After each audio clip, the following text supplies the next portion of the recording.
Good evening, everyone. I'd like to call the Redevelopment Commission meeting for April 1st, 2025 to order at 6:33 p.m. Please rise for the pledge.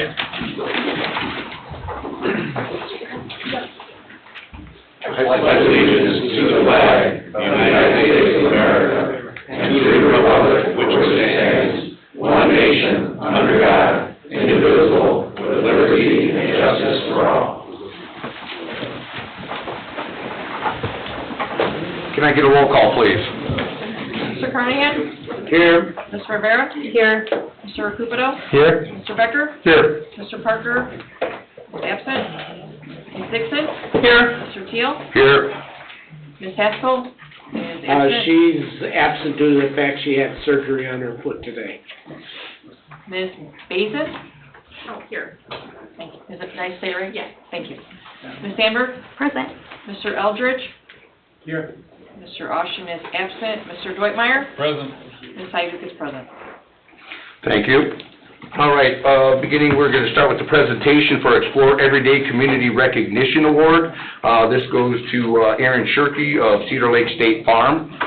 Got a little thing I'm going to read first. Dear Aaron Shirkey, on behalf of the Redevelopment Commission of Cedar Lake, I would like to express our thanks to your business for its service to Cedar Lake. Aaron Shirkey has been with State Farm since 1996, starting in claims before opening his own agency in Lowell, Indiana in 2006. This was a brand new office built from the ground up. After a decade of success, State Farm selected Aaron for a pilot program allowing top agents to open a second office. And in February 2016, he launched his Cedar Lake location, becoming 45th agent nationwide to do so. Committed to his community, Aaron has served as past president of the Lowell Parks Department, Police Commission, Chamber of Commerce, and he currently serves as vice president of the Cedar Lake Chamber of Commerce. Our town motto is Explore Every Day. This has multiple meanings, but one of which I am convinced is to explore the features of the town and linger a while with family, friends, and business associates.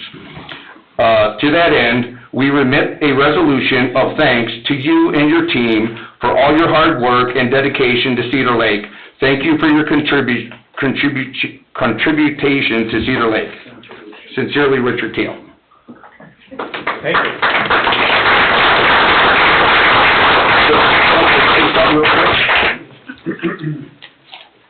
I just want to thank you for the award. That really means a lot. Before I was an agent, actually, I lived in Cedar Lake. For 5 years, I lived right on the corner of Klein and Lakeshore, right by the roundabout. And I wanted to actually be an agent in Cedar Lake, but they said the demographics showed that I needed to be in Lowell and whatnot. Well, I proved them wrong 10 years later when I opened my office in Cedar Lake. So Cedar Lake, I've grown up around here, and you know, I always believe in giving back to the community, so everything I do is designed around that. The marketing programs, if you haven't seen me at the ball games, the football games, sponsoring baseball teams, I just believe in always trying to give back. So this means a lot to me. I appreciate it. All right, thank you. Take a photo real quick.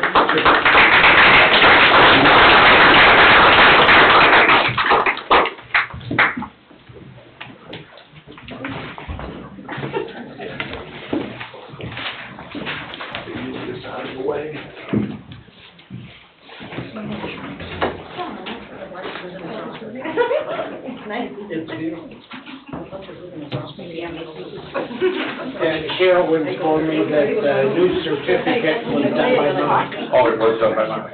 Okay. I didn't do it. All right, sorry about that. I didn't know. All right, we got everybody here? Ready? 1, 2, 3. Okay. Thank you. Thank you. Thank you. Aaron? Thank you.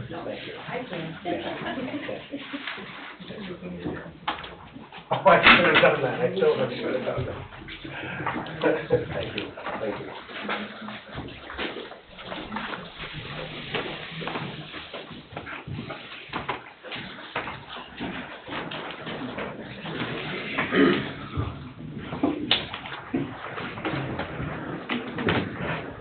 All right, second item, annual TIF Management Report. Commission members, the Redevelopment Commission is required by the Department of Local Government Finance to submit an annual TIF Management Report by April 15th of each year. The report contains all of the fund receipts, expenditures, and the recording of all commission members as well as employees. Our Redevelopment Commission does not have any employees. Part of the report requirement is to upload the designated parcels within each TIF district. The town of Cedar Lake has 2 TIF districts, the consolidated Cedar Lake 133rd Avenue District and the Route 41 South District. All information within this report is the same information that is reported in the annual financial report as required by the State Board of Accounts, so I just wanted to make that note. The consolidated Cedar Lake 133rd District had total revenues in 2024 of $1,783,295.11. The expenses for that district totaled $728,432.12. Those expenditures were all related to professional services such as attorney fees, engineering fees, as well as debt service obligations.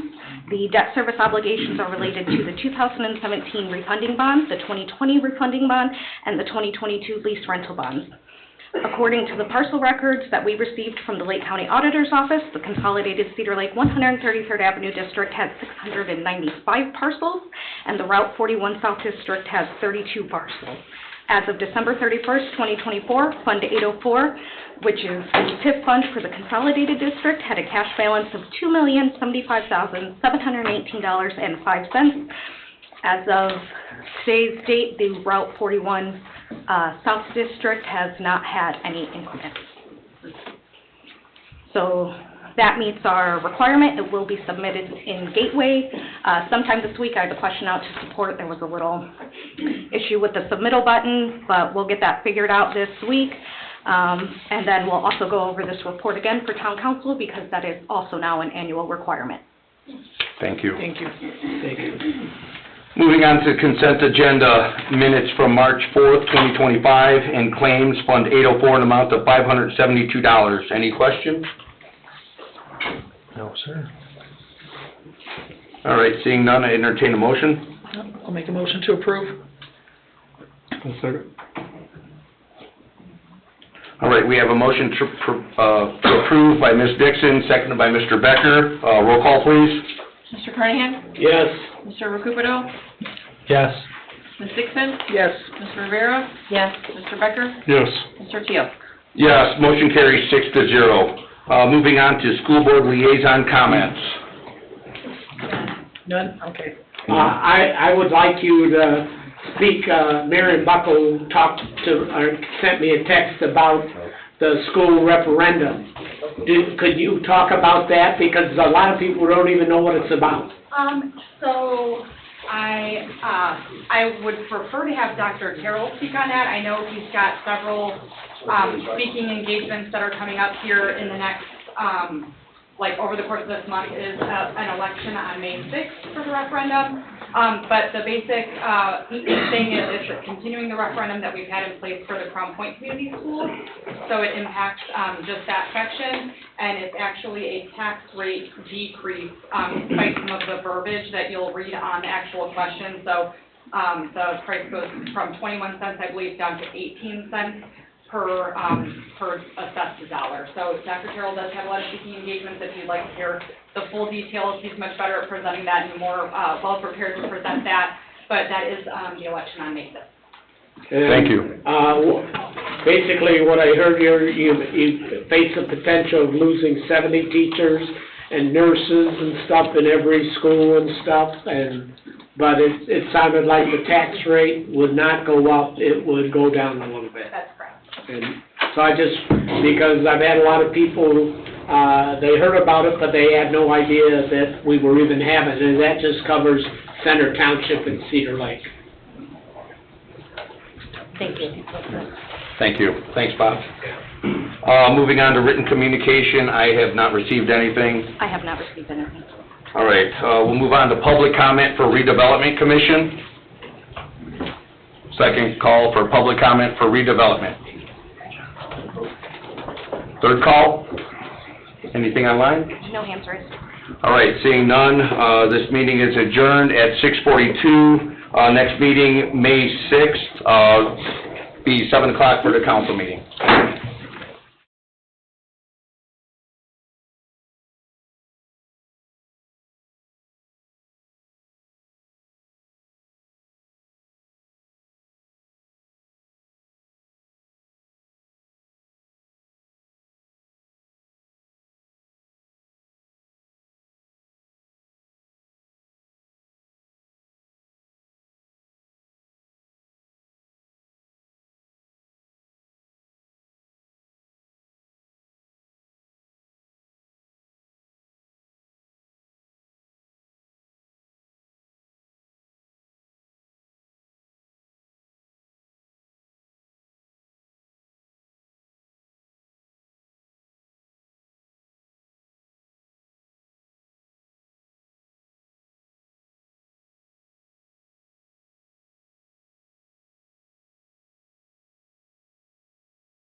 Good evening, ladies and gentlemen. Welcome to the Town of Cedar Lake Town Council meeting for April 1st, 2025. Would you all please rise for the Pledge of Allegiance and an opening prayer? I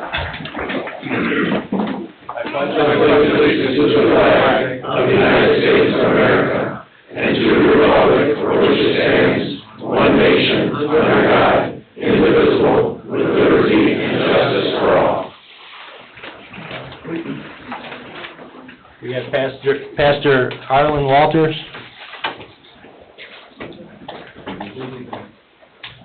Good evening. Good evening. Let's pray. Could you, for the record, state your name and the church you represent? Yes, I'm Arlen Walters. I pastor the Lighthouse Church of Cedar Lake for the past 26 years now. And we're on Parish Avenue. Let's pray. Heavenly Father, we thank you so much for the chance we have to gather today and to begin with you. We start with giving thanks, Lord. We are thankful today for so many things. We're thankful for life. Each of us today were able to get up and be here and function and have the health to do so, and we do not want to take that for granted. So we thank you for life. We thank you for your promise of more than just this life. As we celebrate this season of Easter, to think of your good news and what it means to us for this life and beyond. We thank you for our country, Lord, and we're sure blessed to live where we do in the world.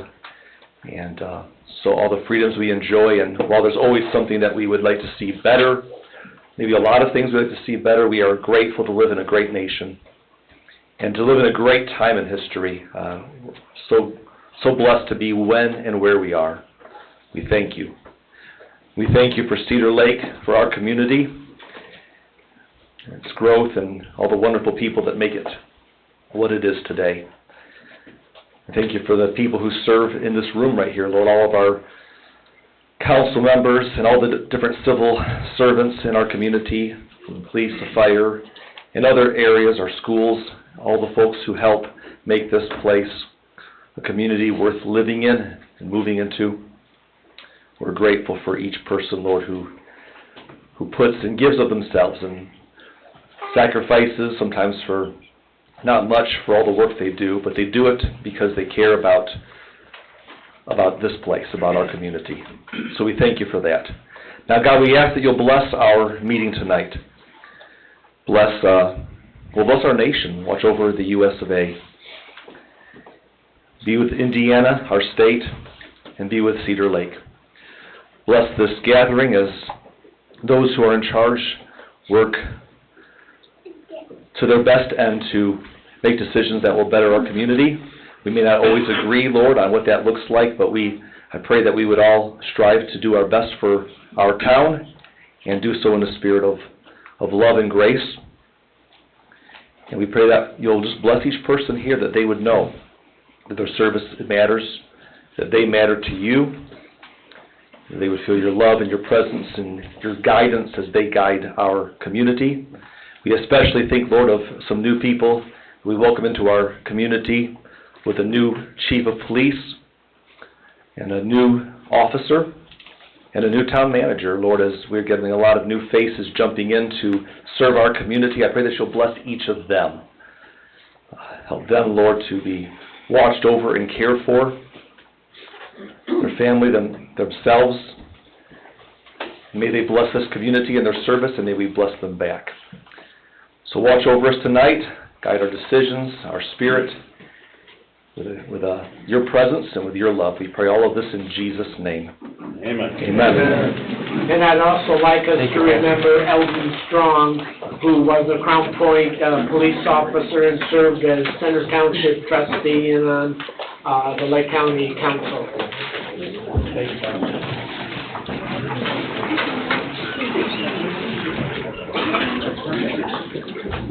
Okay, this meeting is called to order at 7:05 p.m. Roll call, please, Ms. Sandberg. Robert Carnahan? Here. Julie Rivera? Here. Chuck Becker? Here. Mary Jo Dixon? Here. Richard Field? Here. Greg Parker is absent. Nicholas Rapido? Here. I am present. Ben Eldridge? Here. David Austin is absent. Mr. Deutmeyer? Present. Thank you. We are going to start this evening off with the oath of office. First one would be the swearing in of Chief of Police John Gruszka, badge 63.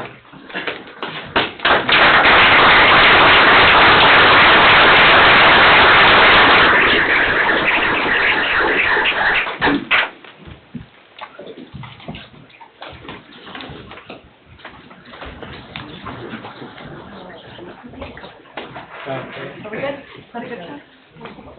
Please raise your right hand and repeat after me. I, John Gruszka, I, John Gruszka, do solemnly swear do solemnly swear that I will faithfully support that I will faithfully support the Constitution of the United States, the Constitution of the United States, the Constitution and laws of the State of Indiana, the Constitution and laws of the State of Indiana, the ordinances of the Town of Cedar Lake, the ordinances of the Town of Cedar Lake, and the rules and regulations of the Cedar Lake Police Department, and the rules and regulations of the Cedar Lake Police Department, and that I will faithfully, and that I will faithfully, impartially, impartially, and honestly discharge the duties of my office and honestly and faithfully discharge the duties of my office as Chief of Police as Chief of Police of the Cedar Lake Police Department, of the Cedar Lake Police Department, to which I have been appointed to which I've been appointed according to the law according to the law and the best of my skills and ability, and the best of my skills and ability, so help me God. so help me God. Congratulations.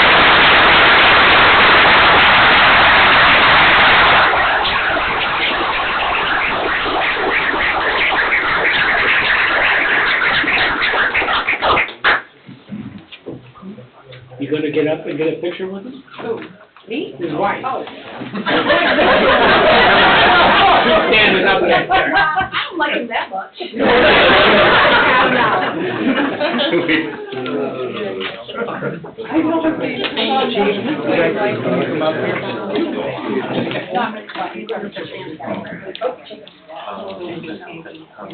My chief of police when I was with the sheriff's department. He was a great inspiration to me.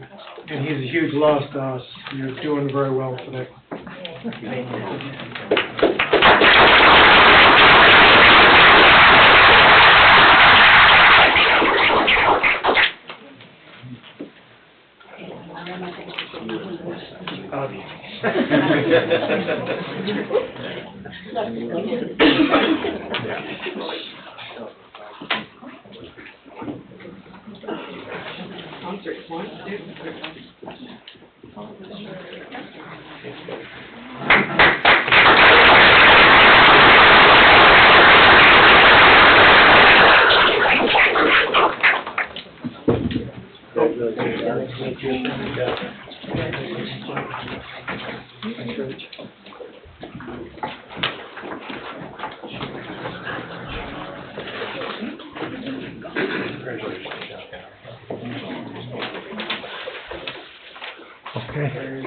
So are we ready for another one, Chief?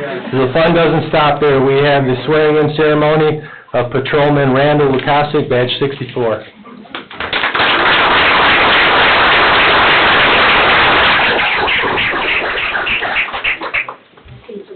Repeat after me. I, Randall Lukasik, I, Randall Lukasik, do solemnly swear do solemnly swear that I will faithfully support that I will faithfully support the Constitution of the United States, the Constitution of the United States, the Constitution and laws of the State of Indiana, the Constitution and laws of the State of Indiana, the ordinances of the Town of Cedar Lake, the ordinances of the Town of Cedar Lake, the rules and regulations of the Cedar Lake Police Department, the rules and regulations of the Cedar Lake Police Department, and that I will faithfully, and that I will faithfully, impartially, impartially, and honestly discharge and honestly discharge the duties of my office the duties of my office as a probationary patrolman as a probationary patrolman of the Town of Cedar Lake Police Department, of the Town of Cedar Lake Police Department, to which I have been appointed to which I've been appointed according to the law according to the law, and to the best of my skills and ability, to the best of my skills and ability, so help me God. so help me God. Congratulations.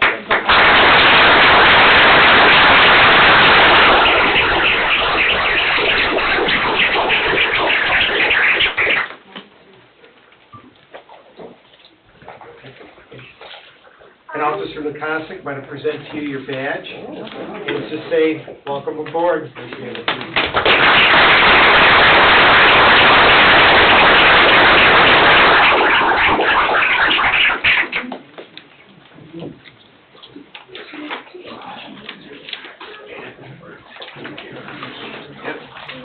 Nope, not that one.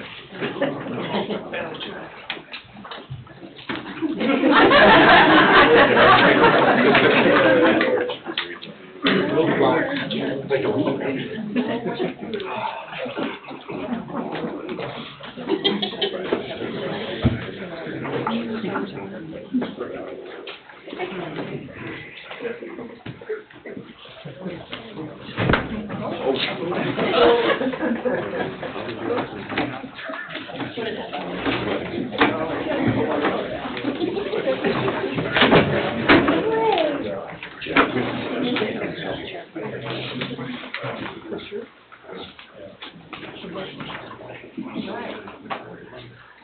right, on three, guys. 1, 2, 3. Okay.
Everybody look. Ready? 1,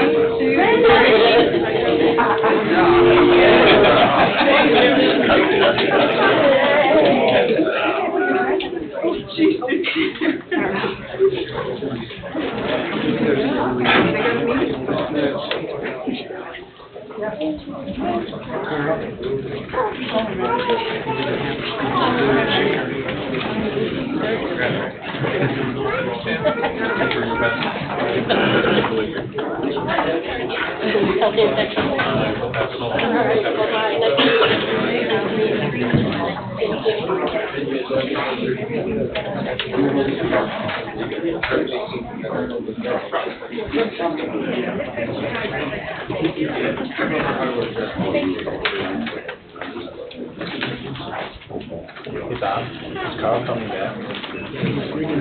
Oh, okay. He wants to celebrate, and I don't blame him.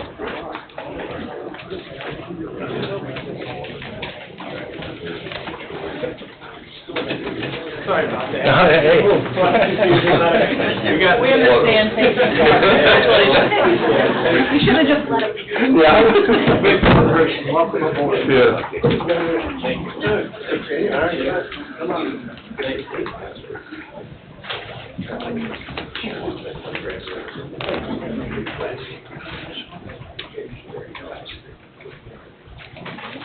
All right. Well, we have a little bit of a surprise here. I guess the police matters will come in threes. Now, the council would like to take a moment for a special recognition. Deputy Chief Carl Brittingham, who has been with Cedar Lake Police Department since September 1st, 2001, has served as interim chief 3 separate times, most recently 8/6/24 through 3/16/25. During this last period, while taking on those interim chief duties, he continued, without a gap, his own deputy chief and investigations duty, along with attending Board of Safety and council meetings regularly. What a lot of people don't know about Carl, too, is that he is very handy. He has stripped down 3 vehicles in total, old vehicles, of their equipment, and set up those vehicles so that the new chief and VIPs would have a reliable all-wheel drive vehicle roster. Carl has come in early, stayed late, worked from home, and come in on weekends to ensure things are seamless, professional, and handled. The Cedar Lake Town Council would like to take this opportunity to present this letter of appreciation certificate to Deputy Chief Carl Brittingham for services provided as interim chief of police. Carl, your unwavering support, devotion, professionalism, and dedication to serve the department, town, and community during the vacancy is valued beyond measure on this first day of April 2025. Carl, please come on up.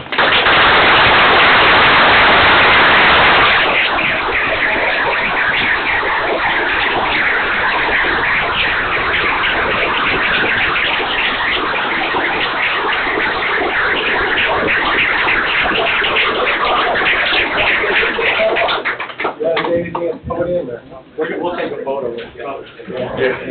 If you don't mind. We'll go down there.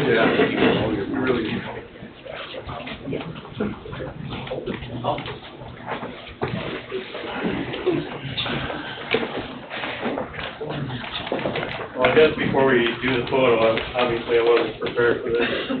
I think my secretary set me up.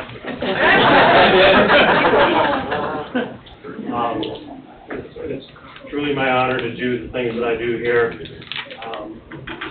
Been doing this since 2001. Before that, I was a private citizen rescue diver for the police department. That's kind of what got me in. Enjoyed working with everybody here throughout the years, fire department, all our guys. So it's just what I like to do. I don't expect anything for it other than obviously my paycheck, but the truth of it is the position is deputy chief. I'm a sergeant by rank. At the time it was in 2014, it wasn't something I was trying to achieve. I was more than happy doing investigations, which I've been doing since 2012, and just doing things that I do to help out. So this was a total surprise, but I appreciate it very much. We'll keep doing what we can to help out. Never stop. Sure you will. Thank you.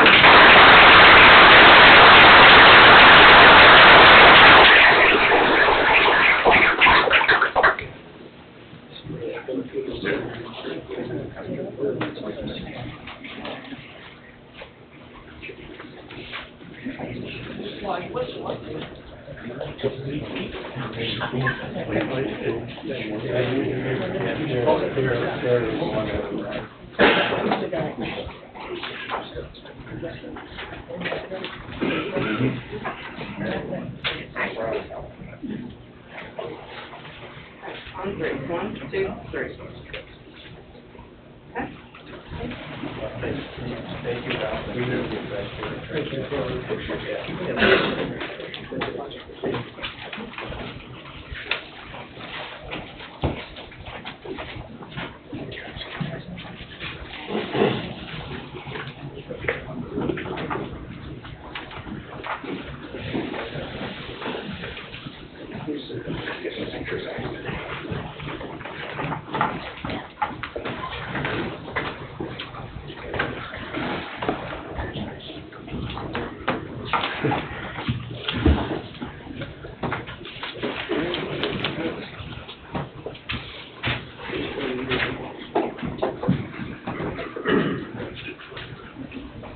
Any other surprises?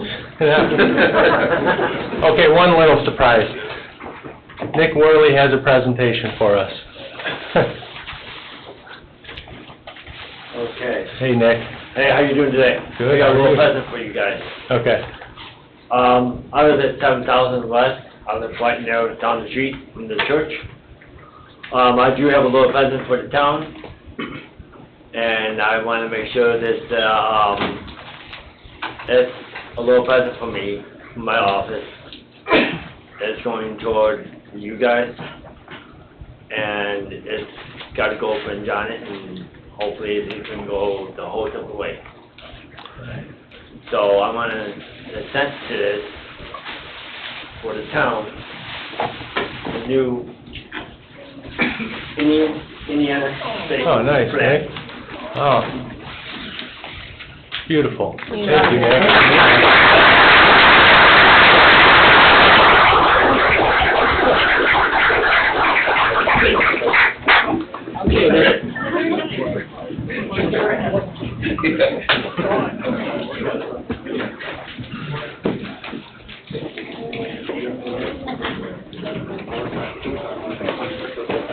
would make it easier, absolutely.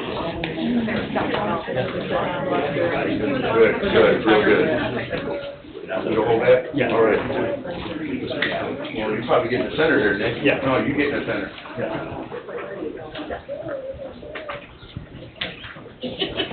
Ready?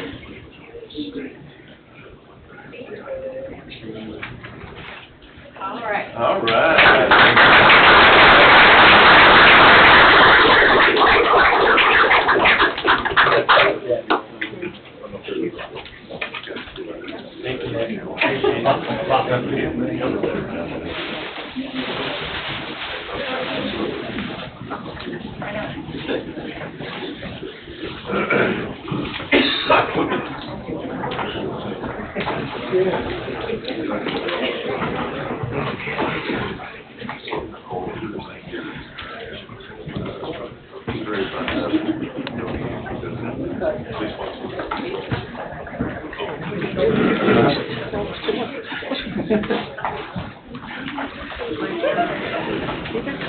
Okay, no more surprises. We're going to move on to presentations.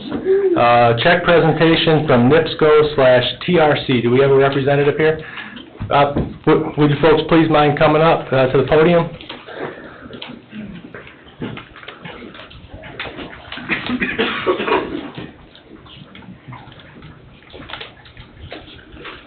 Good evening. Good evening. Hi. So my name's Kurt Kenny. I'm the outreach manager for the NIPSCO Energy Efficiency Program, and this is Buster Darnell. And I work with the energy efficiency team. Okay. So when you guys embarked on the project to build a new fire station and police station, I made a phone call to my cousin Todd Welkening and said, hey, I think we could help you out there with a little money, and he got me to the right people, and then I worked with Jeff Fungi to look at what you did and the efficiency that you followed to try to make that new fire station the most efficient it could be. It's a beautiful place, and I'm sure you'll enjoy occupying it soon. But this check represents the savings and the incentive that NIPSCO was able to pay. So we're here to present it officially and take a picture. Well, thank you.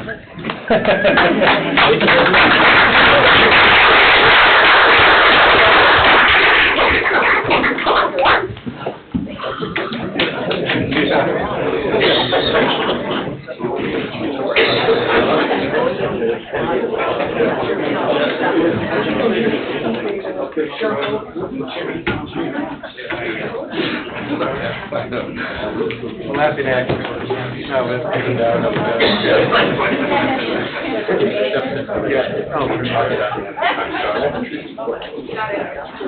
Try and finagle it on the way.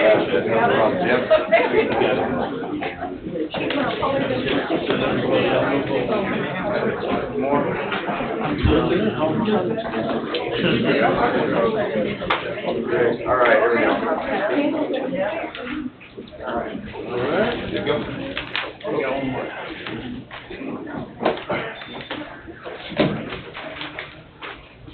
All right.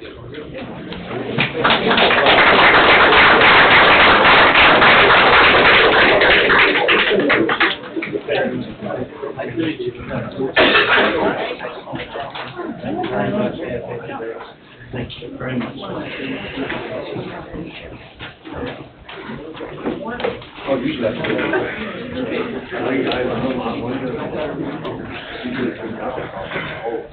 well, I'm gonna stay down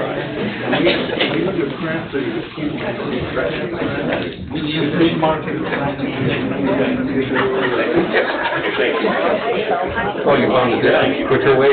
Yeah, I found a quicker way, yeah. Oh, Bob is,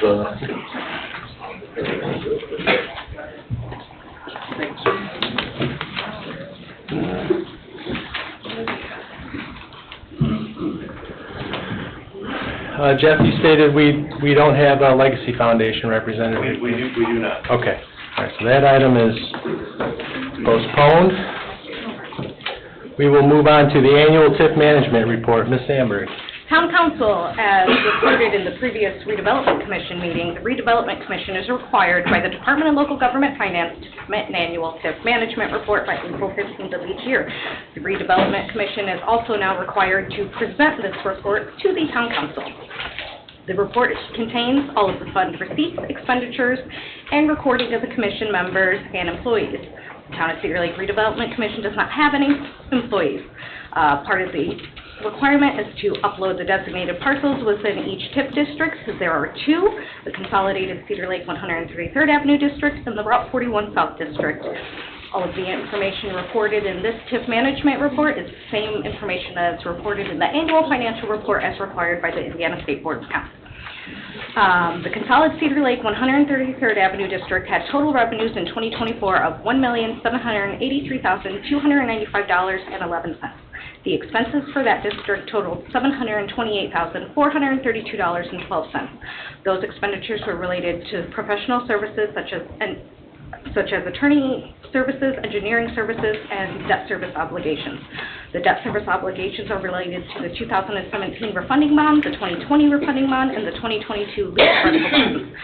According to the parcel records received from the Lake County Auditor's Office, the Consolidated Cedar Lake 133rd Avenue District has 695 parcels, and the Route 41 South District has 32 parcels. As of December 31st, 2024, Fund 804, which is the TIF fund for the Consolidated Cedar Lake 133rd Avenue District, had a cash balance of $2,075,718.05. Very good. It's almost like you did that once before, Jennifer. Yeah. Any questions on the annual TIF management report from Ms. Sandberg? Thank you, Jennifer. Thank you very much. Okay, we'll move on to public comment. Public comment on agenda items only. Please state the agenda item. Second call for public comment, agenda items only. Last call. Anybody online, Ms. Sandberg? No hands raised. Okay. Public comment on agenda items is now closed. We will move on to the consent agenda. Number one, minutes, February 18, 2025, 2 claims. All town funds, $98,498.25. Wastewater operating, $61,177.28. Water utility, $26,957.18. Stormwater, $10,157.54. Payroll, March 27, 2025, and April 1st, 2025, $315,530.70. Any questions on the consent agenda? We don't have the claims on there? The docket's not on here, right? It is. It was sent out yesterday. Yeah, but I don't see it on the agenda. The claims? Yeah. Those are To approve the claims? Oh, that's all those Yeah. figures, Yeah. okay. Yeah. I had no problem with it, but I just thought it needed to be on there. Okay, Thank you, Bob. Is there a motion to approve the consent agenda? so moved. Is there a second? One second. We have a motion made by Mr. Carnahan, seconded by Mr. Becker to approve the consent agenda. Any discussion? I didn't see that. Roll call, please. Robert Carnahan? Yes. Julie Rivera? Yes. Chuck Becker? Yes. Mary Jo Dixon? Yes. Richard Seal? Yes. Nick Recupero? Yes, motion carries 6-0. Moving on to Plan and BZA. Number one, Michael Herbers, Diamond Peak, 13713 Parish Avenue. This was a favorable recommendation from the Plan Commission in requesting reclassification of the lot from a B1 zoning to R2 in the current zoning district. Any comments on this item? Oh, we do. Hey, good evening. Just give us your name and address, please. Michael Herbers with Diamond Peak Group, 1313 White Hawk Drive. Good evening, Michael. Just kind of explain a little bit about what you're doing with the property and Yeah, you're so- keeping it intact. Correct. So we're the owners of the Beacon Point Barn off of Parish Avenue there. It came up on the unsafe building agenda a couple years back, probably 2 years plus or minus. Worked with the town, made sure it was deemed safe, and of course we were working through different options to rehab the barn, because obviously tearing it down was not of interest by, anyone in this town. Of course, with it being zoned a commercial lot, it made things a little difficult. Parking was going to be tough. We had some preliminary layouts done. We talked to, a handful of tenants that showed interest, but unfortunately just wasn't feasible. So we went back to the drawing board and said, hey, let's rehab this barn and make it a residential home. So been working with the Plan Commission to receive their favorable recommendation on a rezone, and now, of course, in front of the council for, the final approval, and the plan would be to, start construction on that this year. We're still working with our architect to design what the barn will look like. We have a couple of iterations, but there's always some back and forth just to make sure that it is appealing, which, we do want to put our best foot forward. So that's kind of our thought process for the Beacon Point barn. Is it still going to kind of look like a barn? Yeah, it'll be, I know some people don't like the term barn dominium, but we do plan on keeping, of course, the structure the way it is. We will have to do an addition for a garage, but the silo will stay there and everything, so there will be aesthetics of the farm still, yes. I just want to personally thank you for trying to preserve that building. I was one that was against having the thing torn. I think a lot of my kids, they drive past it, we live around there, and they always reference the barn, and we're losing barns all over this country, so it's nice to see it preserved and someone's going to be able to use it. Absolutely. Yeah. So, there's no other discussion or questions from Mr. Herbers. Is there a motion to approve this item? So moved. Okay, is there a second? I'll second.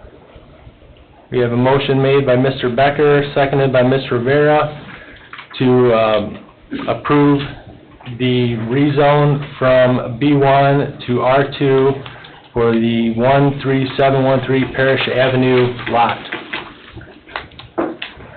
Is that good enough for you, Attorney Dormeyer? Okay. Any discussion? Roll call, please. Robert Carnahan? Yes. Julie Rivera? Yes. Chuck Becker? Yes. Mary Jo Dixon? Yes. Richard Seum? Yes. Nick Recupido? Yes, motion carries 6-0. Thank you, Mr. Herbers. Appreciate it. Yep.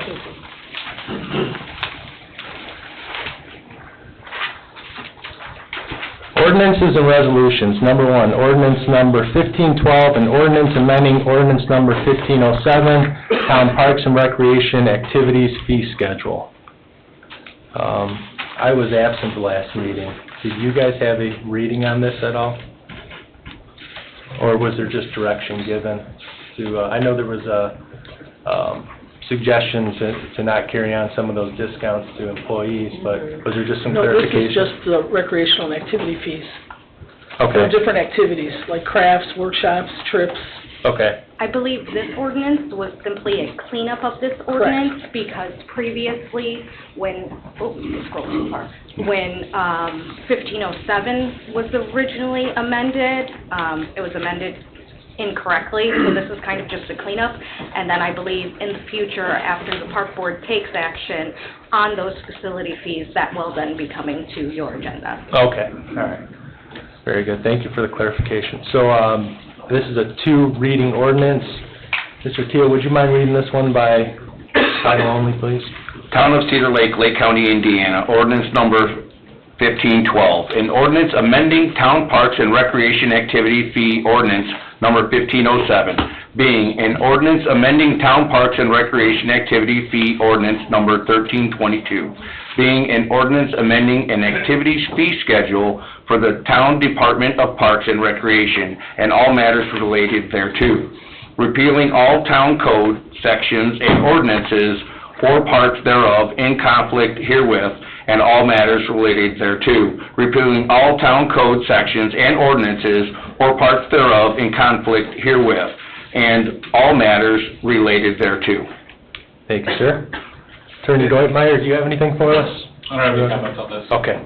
Exhibit A lists all the different fees that it is affected, like arts, craft, and holiday activities not to exceed $50 per session, classes and workshops not to exceed $65, sports and recreation classes not to exceed $75, fitness exercise not to exceed $15 per class, yoga not to exceed $20 per class, Soccer skills and drills not to exceed $100 per session. Sports league not to exceed $120 per session. Summer camp classes not to exceed $200 per week. Daily camp not to exceed $50 per day. Full week not to exceed $200 per week. Field trips and transportation, guide trips and transportation not to exceed $350 per person. Music concerts and events not to exceed $50 per person. Dog park, 7-day pass, 1 dog not to exceed $20. Dog park, 7-day pass, 2 dogs, not to exceed $25. I just wanted to let those out. Thank you, Mr. Carnahan. Do we have a motion to approve the first reading of ordinance number 1512? I'll make that motion. Is there a second? I'll second. Motion made by Ms. Dixon, seconded by Mr. Teal to approve the first reading of ordinance number 1512. Any discussion? Roll call, please. Robert Carnahan? Yes. Julie Rivera? Yes. Chuck Becker? Yes. Mary Jo Dixon? Yes. Richard Thiel? Yes. Nick Recupero? Yes, motion carries 6-0. Would anybody like to make a motion to suspend the rules to allow for a second reading? So moved. Is there a second? I'll second. Motion made by Ms. Rivera, seconded by Mr. Teal to suspend the rules to allow second reading of ordinance number 1512. All right. Discussion? Roll call. I seconded it, I guess. Yeah, roll call, please. Okay, yeah. Robert Carnahan? Yes. Julie Rivera? Yes. Chuck Becker? Yes. Mary Jo Dixon? Yes. Richard Thiel? Yes. Nick Recupero? Yes, motion carries 6-0. Mr. Teal, ordinance number 1512 by title only, please. Town of Cedar Lake, Lake County, Indiana, ordinance number 1512, an ordinance amending town parks and recreation activity fee ordinance number 1507, being an ordinance amending town parks and recreation activities fee ordinance number 1322, being an ordinance amending an activities fee schedule for the town department of parks and recreations and all matters related thereto, repealing all town code sections and ordinances or parts thereof in conflict herewith, and all matters related thereto, repealing all town code sections and ordinances or parts thereof in conflict herewith, and all matters related thereto. Thank you, sir. There's no other discussion. Do we have a motion to adopt ordinance number 1512? I'll make that motion. Is there a second? I'll second. Motion made by Ms. Dixon, seconded by Ms. Rivera to adopt ordinance number 1512. Any discussion? Roll call, please, Ms. Amber. Robert Carnahan? Yes. Julie Rivera? Yes. Chuck Becker? Yes. Mary Jo Dixon? Yes. Richard Thiel? Yes. Nick Recupero? Yes, motion carries 6-0. Ordinance number 1512 is adopted. Thank you. Old business, Police Department Lexipol. This item was deferred from Town Council meeting on March 18, 2025. This is a master service agreement. Chief Krushka, do you have anything for us? Yes, I'm in favor of adopting the contract for Lexipol. The way I look at it, every year there's new laws passed, and a lot of those laws affect law enforcement, the way we do things. And we have to constantly change. With Lexipol, our policies will be fluid, and that'll help us better to adapt to those changes. So I think it's a good thing. Okay. And I believe that the department was able to receive some kind of discounted rate on this? Yes, with 3-year contract? Okay. Like 50 or 5,000 the first year, then it goes a little over 10, and then 11 the third year. That's correct. Okay, any questions for Chief or any discussion? If not, is there a motion on this item? Motion to approve. I'll second. Motion made by Mr. Teal, seconded by Mr. Becker to approve the Police Department Lexipol Master Service Agreement. That is in our packet. Any discussion? Roll call, please. Robert Carnahan? Yes. Julie Rivera? Yes. Chuck Becker? Yes. Mary Jo Dixon? Yes. Richard Thiel? Yes. Nick Recupero? Yes, motion carries 6-0. New business, number 1, Police Department Training Reimbursement Agreement, Patrolman Randall Lukasik, number 64. That is also in our packet. It's kind of standard fare. These are standard for every new hire police officer and firefighter that the town has. Okay.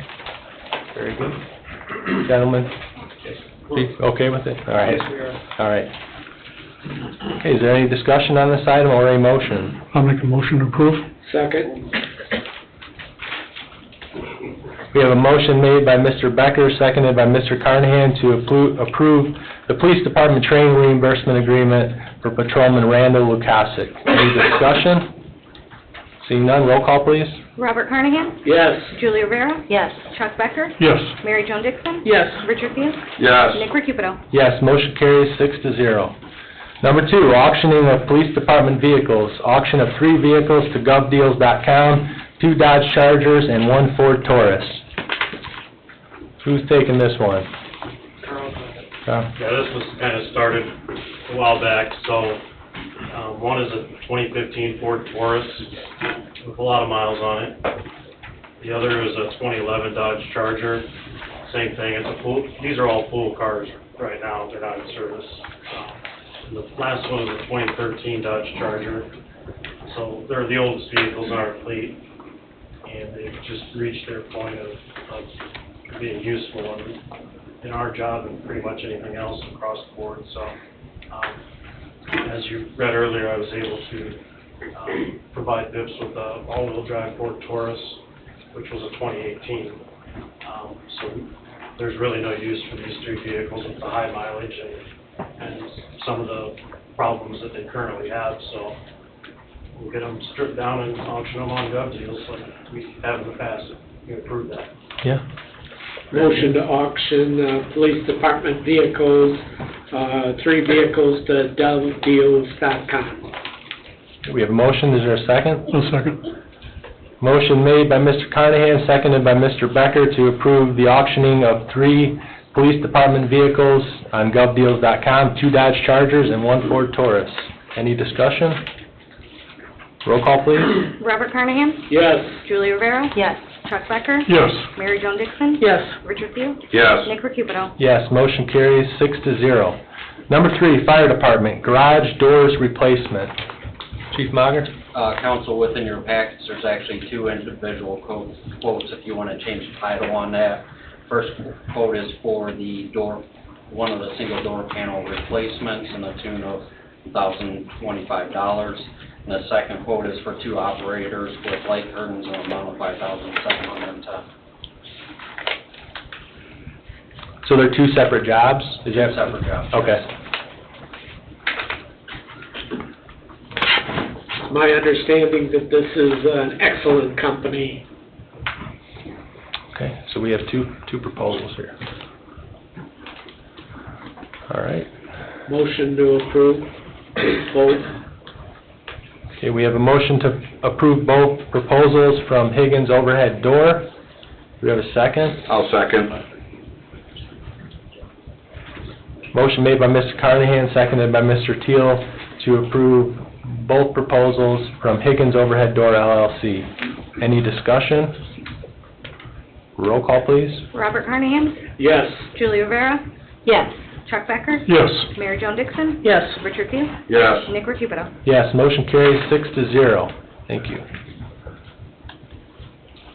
Okay. Number 4, rehire of firefighter. I believe this is supposed to say EMT, or? That's correct. That needs to be corrected to firefighter EMT. Okay, thank you, sir. Jose Bugarin, a favorable recommendation to town council was approved at the Board of Safety meeting on March 26, 2025. Chief Mager, do you have anything for us on this? Only comment, same as what was reported at the Board of Safety meeting.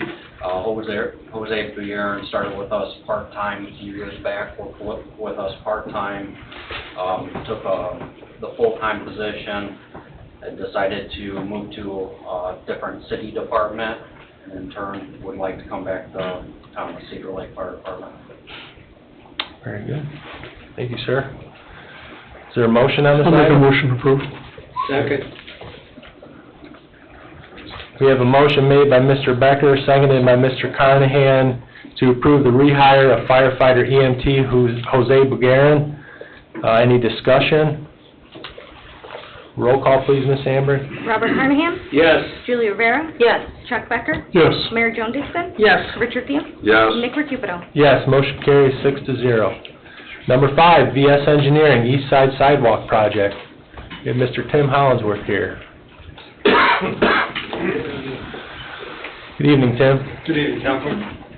So in front of you is our contract to amend, or the amendment to our contract to continue the design of the sidewalk project from the Klein Avenue down to Constitution, looking at different options, and continuing the contract will allow us to venture further into the options as well as get some of the options to construction. Okay, and my understanding is that the sidewalk committee that we had formed met? Correct. Yeah. And so we've met with them once, vetted out some options, and our amendment is going through those options further, and that's where our figures came from. Okay. And can you also explain NERC's contribution? Yes. So NERC's contribution is a reimbursement process, and so they've given a portion to it already, of which we've maxed out. And so in order for NERC to continue to issue more funds to this, you need to be under contract for a further amount, because they only fund up to a certain amount. They have made a verbal commitment to me that if we are able to move forward in a short duration, they would be able to give funds to it this fiscal year. Otherwise, we would have to wait till a later fiscal year when funds become available in the spring. Could be a year, could be 2 years. And by approving this contract, we're going to gain another $300,000? That was what was verbally committed to me. Is there a deadline on which construction has to start or be completed? So the current contract's under a 2027 deadline. NERC's already aware that that is not a practical timeline, and given the duration for parcels, and so they're already planning on this project moving out, which will allow them to move those funds around and give projects like this one funding that they may be short in that year. So it's a very common practice for them to move projects out. Okay. So when will we be looking at, so the question is what are we looking at doing tonight? What is the action item? So the action item would be to move forward with the amendment so we can continue on with the contract and working with which will allow us to then work with the sidewalk committee on determining the correct path forward with the sidewalks for both phases. So it's an amendment to the contract? Correct. Okay. And if we chose to just go with phase 1, we would still get the funds from? Correct, because you're still moving forward with the construction phase for the project. So we just need to approve the contract? The amendment to the contract, yes. Yes. Ms. Sandberg, would you like to chime in on any of this? Or? Do you want me to, or you want to, Ben? As I previously stated to some of you who I've had discussions with, my concern is once we get to actual construction of this project, whether or not you would have the proper cash flow. The previous sustainability plan that was adopted contemplated the use of TIF funds for this project, but your TIF district, the Consolidated 133rd, will be sunsetting about the same time, it sounds like, construction would move forward for the project. Yes, these are reimbursement grants, but whether or not you would actually have the cash on hand to proceed with construction remains to be seen. So you do have the funds for engineering to move forward. My concern is cash flow in the future for construction. What if we allocate funds before we started, so we have an escrow account built? Can we do that? What funds are you going to allocate? TIF funds.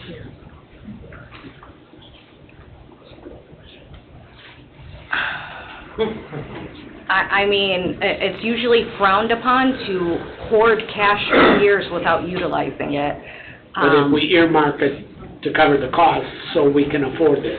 Well, I mean, again, in the meantime, you're moving forward with engineering, so you'd be utilizing any cash coming in for engineering, and you still have your outstanding debt service obligations.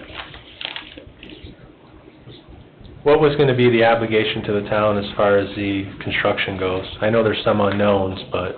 So, construction of phase one.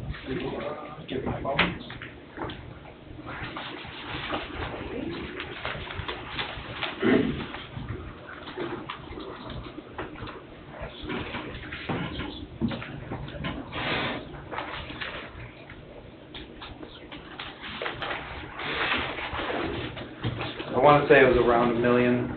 That is what it would be prior to reimbursement. Prior to reimbursement. Let's say 1.2, we said.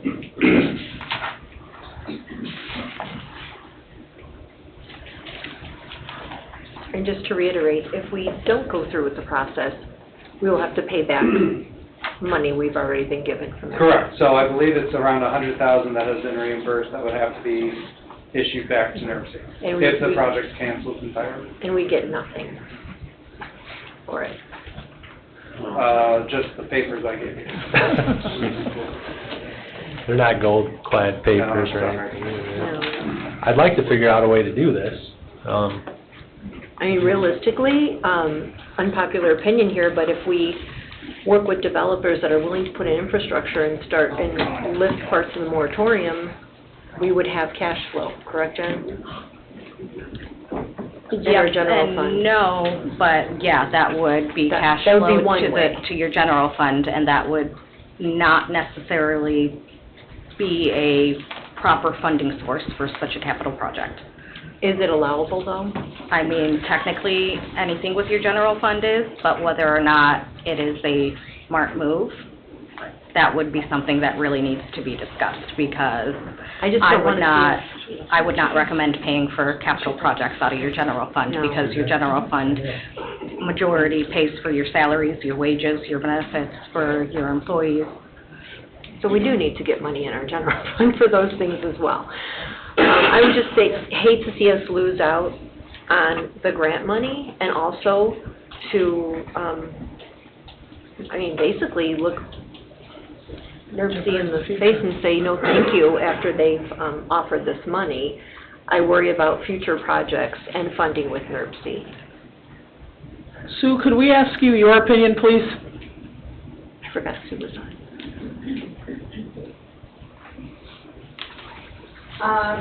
Jen and I pulled out a previous analysis, Crow analysis from 2022. Yes, from when we originally closed on the 2022 lease rental bonds, which were TIF back. Yeah, and what it takes us through is it takes us through the sunsetting of the consolidated district.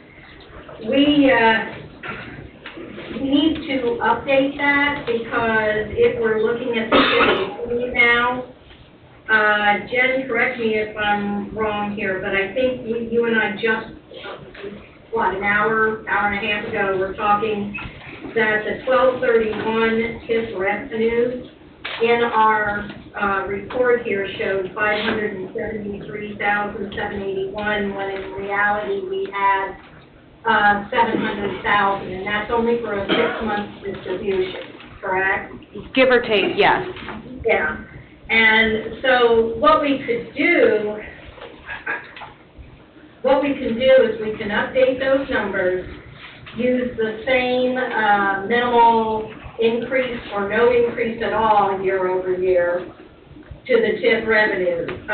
Crow used a 2% increase, but that may need to change because we do have a moratorium on now. So, but it showed out what our debt payments were on it that are required, and then it also showed out the miscellaneous capital expenditures. And we had some planned through 2025, but then past that was just called miscellaneous, and that was $215,000 a year. Without, if you take away the miscellaneous capital year over year, and you only have your debt component, which you have to have, phase one if the bids come back the way that we're saying, like what, 1.2 million, and we have to match the engineering, right, Jen? We get, well, it's all reimbursement, it's not a match then, is it? Good. Correct. It's not like CCMG where we're, you know, putting up part of it. We pay it all first, then we seek reimbursement. But that's just construction. That's not, at this point in time, my understanding is, right-of-way would be 100% on the local, and any construction observation when it comes time to construction. Correct. So is that 1.2 million just the sidewalk itself? That's the construction entirely. Okay, and then what percentage does observation usually run? That runs about,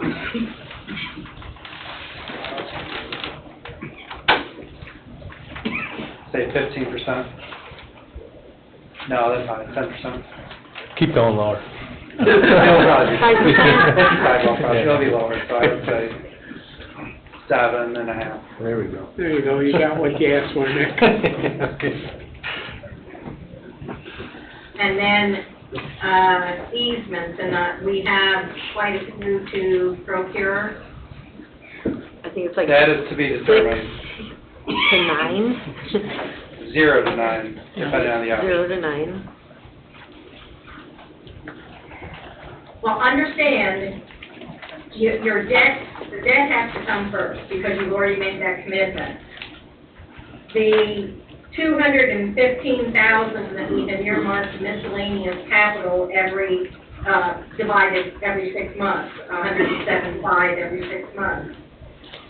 If we totally say no capital expenditures from now on out are coming out, Jen, we could squeak it for phase 1, because we never know exactly what our receipts are going to be, our disbursements from county. I would tend to believe it wouldn't be less, but I don't know that I would assume the 2% coming in increase year over year. I would agree with that. Sue, what would happen if they move the project out multiple years? That's what I was wondering. Yeah, that's, I think, Jen, I've never seen where we have, like Bob, Mr. Carnahan suggested that we escrow it, but I don't know that I've ever heard that we can't do that. I've never seen it done, but yes, I've never heard whether or not you can. Is it possible under law to reallocate that TIF district, or is that absolutely not legal? Ryan, do you have any idea? What's your, reallocate it how? To start another sunset on it. Yeah, that I have no idea. Bob, I'm not an attorney, but I have always said that once it sunsets, it's done. Well, I think I've heard it being used before, floated, but the problem is, I think when you renew it, your base assessed value is that of the current assessed value, so you don't have much gain. You know, we gained because it was farmland before a lot of it, but you wouldn't have much gain over time other than market, you know, the market adjustments in the property values each year, so. So if my plan would have happened years ago, and I wanted to make 133rd a business district, I wanted to make 141st a business district, would have had another business district to build on TIF. But it didn't happen because I didn't have 3 other votes. So is there a path forward, Sue? Phase 1 only, Jen, I would have to agree with that. Phase 1, there's no guarantee that Phase 2 would have the funding source. Phase 1 is better than no phase. Yeah. And just to let the audience know, it's not just sidewalks, it's also drainage and curbing. It's not just sidewalks. And that would help with some of the drainage along that area. And the curbing, I asked you when I talked to you today, it would be the curbing that you could drive on part of it, correct? It's not just it's kind of got a little edge to it. Depending on the distance from sidewalk to curbing, if we can make it a roll curb, yeah. Okay. That way, we don't cut down on the roadside. Correct, yeah. So Tim, Does our attorney have any, even opinion on whether we can escrow that money or we can, as long as we pledge it, then it's okay? I haven't heard of anything that would suggest you can't sue, but I would defer to Dave on that. He's much more in the weeds on that than I am. okay. So Tim, you're looking for possible approval from the council to move forward with the amendment to the contract for phase one? Just for engineering. Just for engineering? Correct. Okay. And that would be for, signature from Nick and Greg, and, it's got one more signature on here, and attested by the clerk treasurer, so I don't know if everybody's got to sign that, or... You could probably substitute, since Greg's not present. Or everybody could just sign it? Sure. More the merrier. We can come down and get a photo, too. He does not. Jennifer, do you have any other comments? No, sir. Okay. Any other discussion? Julie, do you have any? No, I would hate to lose out on the grant money, and I would hate to have to pay people back.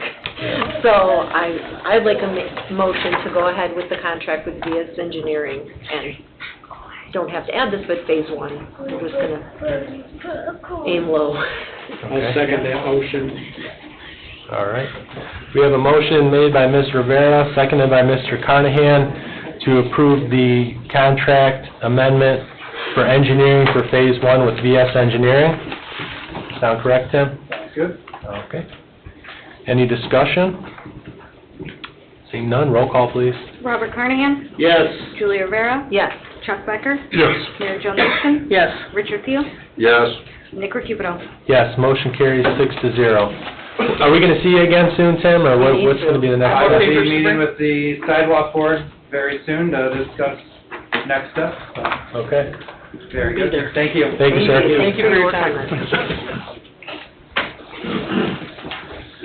Okay, we'll move on to updates and discussions. Number one, May 6, 2025, Crown Point School referendum elections. What time should the Redevelopment Commission and Town Council meetings begin? I suggested 7 o'clock. 7 o'clock. And then do 7:30 town council? Yeah. Or have it immediately after the RDC. Yeah, immediately to follow. Yeah. As I said, I wasn't at the last meeting, and I did watch it once I was done hugging the toilet, but, you guys had figured that 7 o'clock is probably a good time to start. That Yeah. should give them an hour, and it's just Center Township that'll be down there voting. Okay, we'll have it here? Yeah. Okay. I'll make that in a form of a motion if you want. Yes, sir. We have a motion by Mr. Carnahan. I'll second it. Second. Seconded by Ms. Dixon to set the start date. Date and time, May 6, 2025, at 7 p.m. for redevelopment commission with town council meeting to immediately follow here at the town council chambers. Any discussion? Roll call, please. Robert Carnahan? Yes. Julie Rivera? Yes. Chuck Becker? Yes. Mary Jo Nixon? Yes. Richard Thiel? Yes. Nick Recupero? Yes, motion carries 6-0. Number two, NIPSCO easement, agreement for electrical facilities. Anyone from the town manager's office? Mr. Chairman, this was something that was pretty much last minute added to the packet. We've had some discussions and correspondence back and forth with the Bowman Group, and they proposed a 10-foot utility easement extension along Parish Avenue where the dewatering facility is. They're going to be updating some poles and the vegetable stalks, I guess, that come out from the main stem are going to be expanded a little bit, so they're thinking to be able to have the area set aside for these poles that would have bigger cross braces and mountings and hardware on them. They're requesting a 10-foot utility easement. I put this in your packet only for the reason to have it in front of you so you can, not a surprise to you folks at the next utility meeting, which is where I would expect that you folks would take action on this particular item. Okay. I thought it was for the substations when I looked at it. No, this is strictly down, there's an overhead view in your packet. If you don't have it, I can provide it. But it's kind of catty corner from the southeast corner of Lynn's Way, and it runs down, like I said, on the east side of the road along the SRO facility property. Okay. So we expect to take action on this possibly at the next meeting? That would be my recommendation if I can make that. Okay. Legal, have you guys had a chance to review it? I don't know, Dave this has? is the first I've seen it, I don't know if Dave's seen it. Okay. I mean, it looks fairly standard form, I don't imagine there's tons of... It has been turned over to Don and Christopher Burke. He says he usually doesn't get involved with these other than if we have any kind of plans for, I know down the road on the master plan and in a couple of manifestations away, that property may be turned into a larger park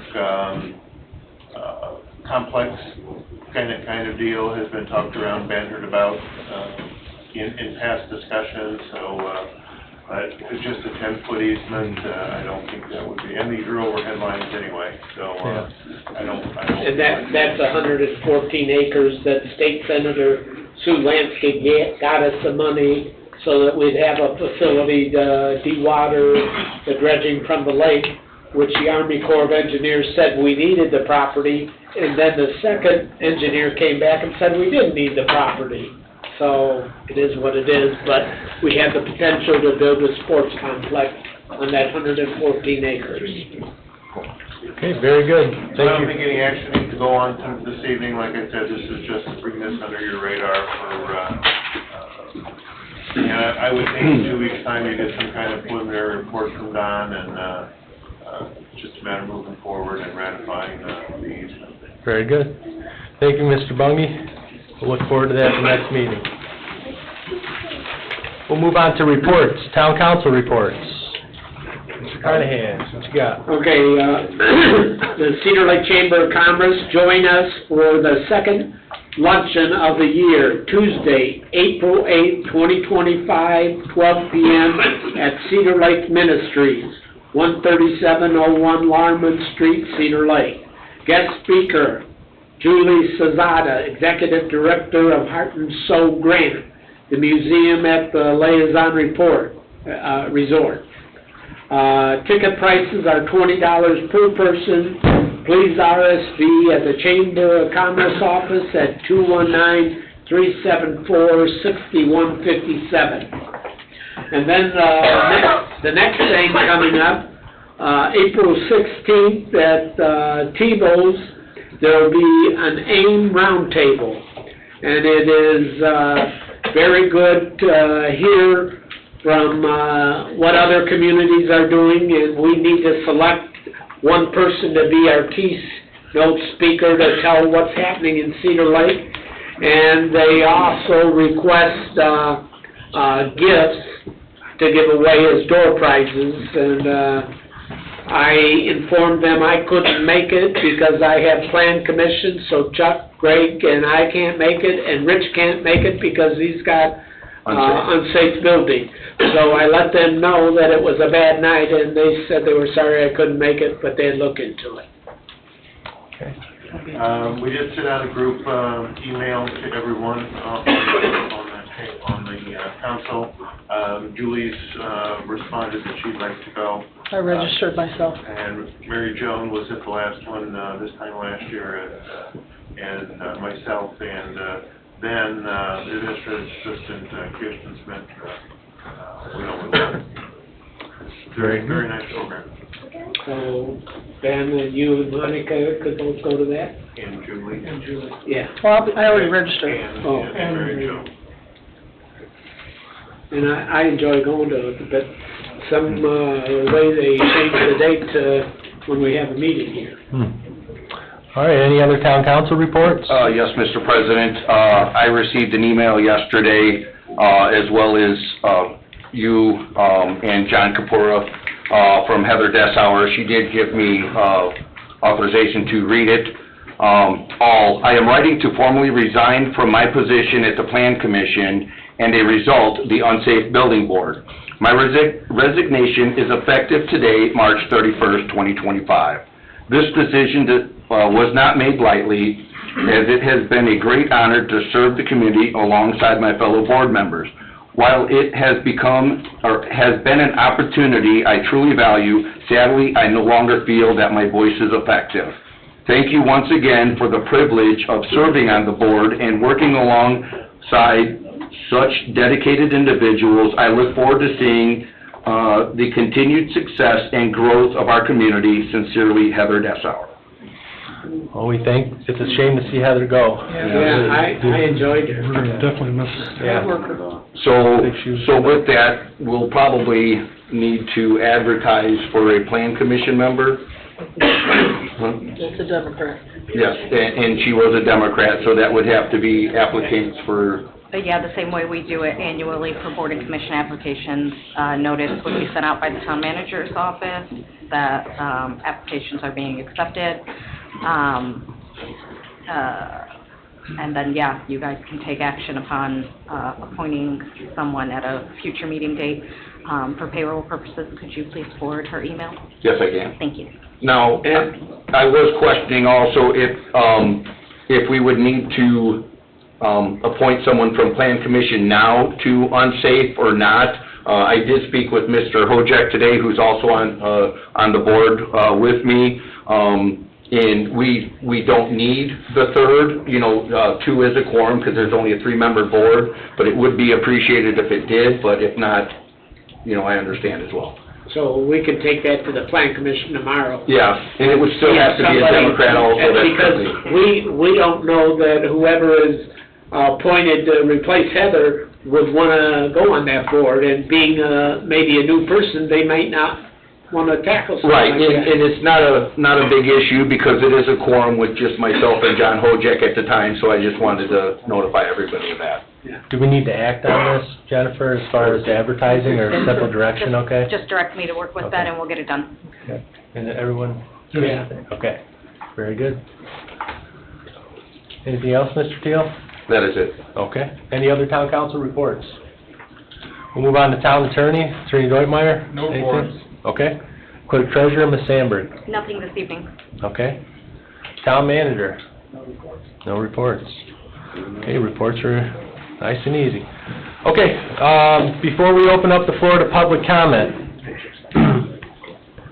I want to again inform everyone that the rules of the meeting decorum are posted outside and have been for quite some time. To each person desiring to comment, please state your name and address clearly for the record. Each individual will have 3 minutes to speak as to allow everyone a chance to be heard this evening. To everyone in attendance, council members included, I will not tolerate disorder, so please do your best to allow each individual speaking an uninterrupted opportunity to speak. I'll preface this comment section by saying that we are all well aware of why some of you are here tonight. State statute allows for personnel matters to be discussed in executive sessions, and tonight is not the time or place to air out dirty laundry about past or present employees, job performance, or job evaluations. I won't tolerate it. As always, you are all free to comment as you see fit, but considering the extreme sensitivity of these topics, the council will not discuss or comment on any personnel matters, period. This has been a long-standing practice, and tonight is no different. I'm asking for my fellow council members' cooperation in this matter. As always, even though we may sometimes disagree on certain topics, I do appreciate everyone taking time to be here tonight. Attorney Deutmeyer, do you have anything to say about? No, the only thing I would add is, not just in addition to personnel matters and job performance, but any litigation threatened specifically in writing, which includes administrative proceedings, and as I understand it, there's been a due process request. All the more reason why these matters should not be discussed by the council. Okay. But as always, you folks are free and welcome to speak. So I will open the floor to public comment. Come up one at a time, and like I said, please state your name and address for the record. Second call for public comment. Ms. Kirk, yes. Okay, because of my arthritis, can I stand? Yes, ma'am. We just need your name and address for the record, please. 9900 West 129th Place, Monastery Woods. And if I'm saying something that I'm not allowed to say, let them tell me. You're free to say whatever you like. We just can't comment on certain things. About a year ago, I was going in a restaurant, and the chief here was coming out, Todd Wilkening. And he looked pale, and he looked worn out. And I said, Todd, are you okay? And he said, probably shared it with me because in my youth I used to work in an emergency room. So he shared the story that a big tree fell on a house, and he was up all night during the storm that we had. And when it fell on the house, it killed a young mom. And he and his crew had to go in there, and they had to remove that tree, and they had to remove that roof. The rest of the family, 2 little kids and a husband, were in the front. They survived. And as he told me to keep him, he was very emotional. He held back. I could tell that this had affected his core. It affected mine. It still does now. And I thought, wow, what a guy. Okay, and he said, as we walked out with that woman in a body bag, her 2 children said, is Mom in there? Okay, so I just had to share that story. Because when I called all of you when I was angry, it's a little town. Things happen privately, the town knows. It's got a touch of Mayberry, okay? Somebody talks to somebody and you don't know if it's true, but it turned out it was true. So I called all of you. 3 of you called me back. One of the men, said, if you were given a directive on your job, Carol, and you didn't follow the directive, do you think you'd be fired? I thought about it for a second, and I thought, well, the job I had, the person giving me the directive did what I did. Okay, so I could relate to them. They might have more initials after their name as years went by, but they started out doing what I did, okay? And the answer to that to me would be, depends on what the directive is. Because if it's something against my moral code, or if it's something I don't think is right, I'm not going to do it, okay? So I just want to preface that. I feel like, how can you give a directive to somebody if you didn't even do their job? So I'd like to ask each town council person, starting with Robert Carnahan. Robert, have you ever run in a burning building? You can answer that. Have you ever run in a burning building? No, but I went with Nick Monger over here into a simulated burning building and... Okay, you've never run and saved a life in a burning building. Nick, have you ever accessed a frozen fire hydrant at 10 degrees below zero? I have not, ma'am. Okay, Mary Jo Dickinson, have you ever done CPR on a drowning victim pulled out of the lake? Have you ever done that? Out of a pool, yes. Okay. Richard Field, have you ever extracted a human with the jaws of life impaled inside a car? Have you ever done that? No, ma'am. Okay. So my comment is, I think you get my point, my analogy here. Then how can you give a directive to a fire chief or a fireman if you don't know what it feels like to be them? Anybody here at home ever been fired? I've been fired or let go from a job. It's horrible. It's undescribable. You feel like you were told you're not good enough. Well, you know what? Todd Wilkening, you were good enough and you are good enough. You proved over 30 years that you are good enough. Don't let 7 people tell you you weren't. Thank you, Mr.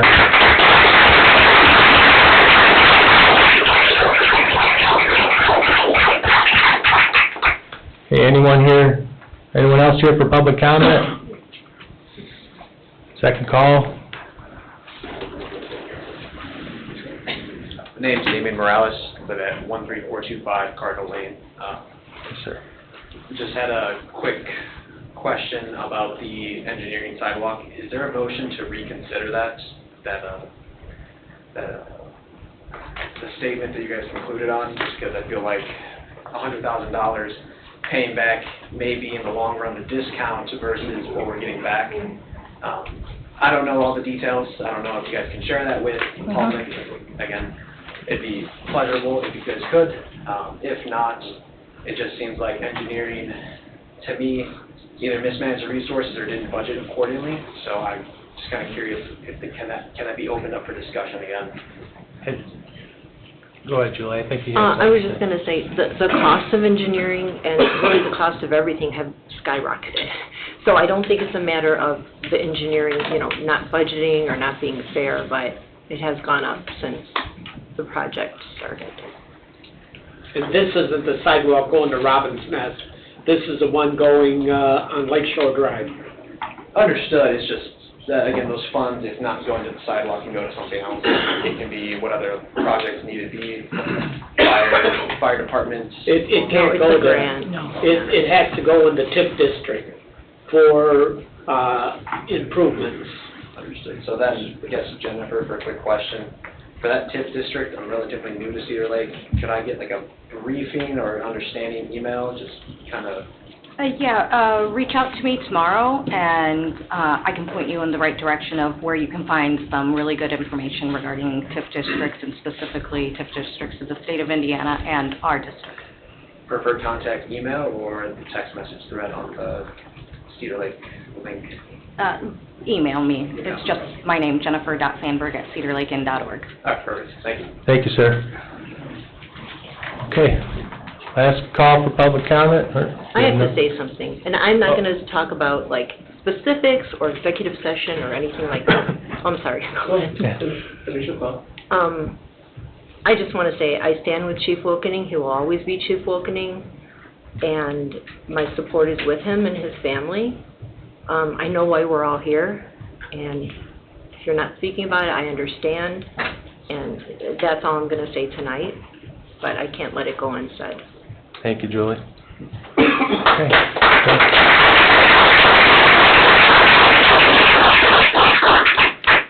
Good evening. Good evening. Chris Pluniak, 10717 West 134th Place. It's strange not seeing the chief sitting at the table. There are a lot of current and former members of the department here. You have chiefs from different areas of the county here also. It's kind of hard to understand why. I know you can't discuss it, but it's hard to understand why he was let go from this position. He spent nearly 4 decades serving this town. I know not everybody agrees with his actions and the way he does his things, but can't help but wonder if it's punishment for calling you guys out on the rug about some issues. Thank you. Okay, thank you, sir. Anyone else here for public comment? We've got a couple here. Yeah. You're next, ma'am. How you doing? Hey, good evening. James Schultz. I live at 14415 Lauerman Street. Okay. Many of you up here know who I am. I served this community for over 23 years. I started with you, Mary Joan. You gave me a job at the pool. Bob, I've known you from the community for many, many years. I'm not commenting on Chief Wilkening or anything like that. Whatever's happening is happening.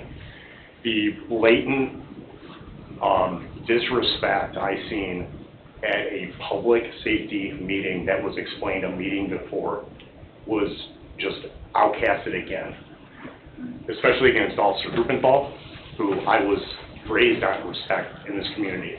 I was taught by Mary Joan, I was taught by Bob Carnahan, by the chief of this department, and the utter disrespect that happened to that officer by Norman Stick and to Deputy Chief Mager and many other people in this room is not called for. And I think there's a lot of people in this community that want to see his resignation. Thank you. Thank you, Mr. Schultz.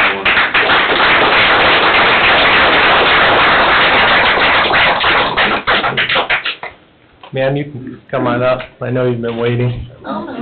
Yeah. I'm on a total different subject. That's okay, it's for everybody. Margaret Barrett, 11727 West 124th Place.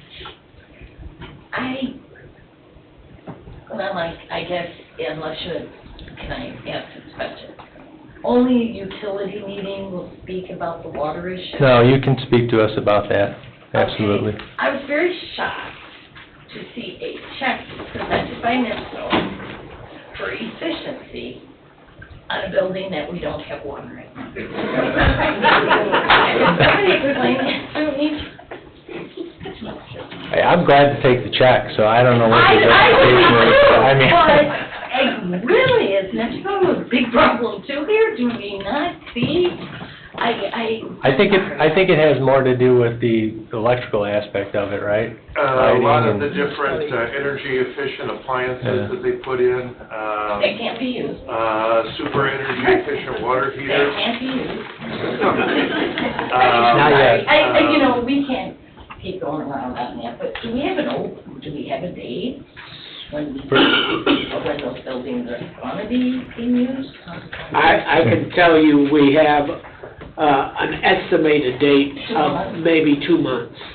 And we got through hurdles of, getting a permit from the Indiana Department of Environmental Management. That thing had to wait for 30 days, then it was approved. And, then we had to do a purchase order to put a tank in so we can have fire suppression in the building.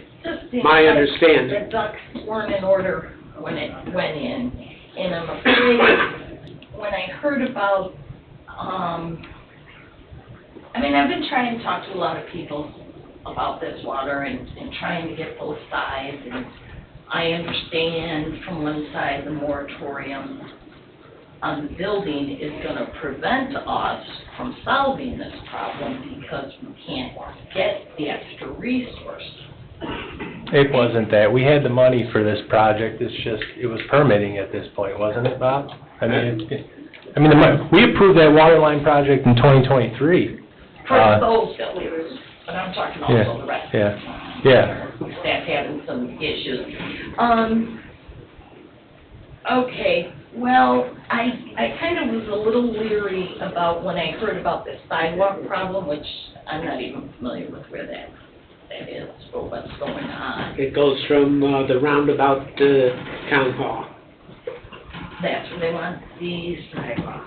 Right. Okay, and I'm a big proponent of sidewalks, but I kind of have to go with that. If the town is hurting to provide sanitation and water to its residents, then maybe the $100,000 loss versus where are you gonna get $1 million from? We can't put that money in the sewer or, water or anything. It's gotta be built in our TIF district. That's how we expanded 133rd, on the west side, putting a turn lane in there, and, we did road repairs over here on Morris when we, resurfaced it and stuff like that. So could that, rather than if the sidewalk didn't go in, could that money be used maybe for roads? Is that right? It could only be used in the TIF district. In that particular area. And we've worked on all those roads, so. Okay. All right, well, I hope you guys are really working on the water. We are, yeah. All right, Thank you, ma'am. Thank you. Okay. All right, final call for public comment.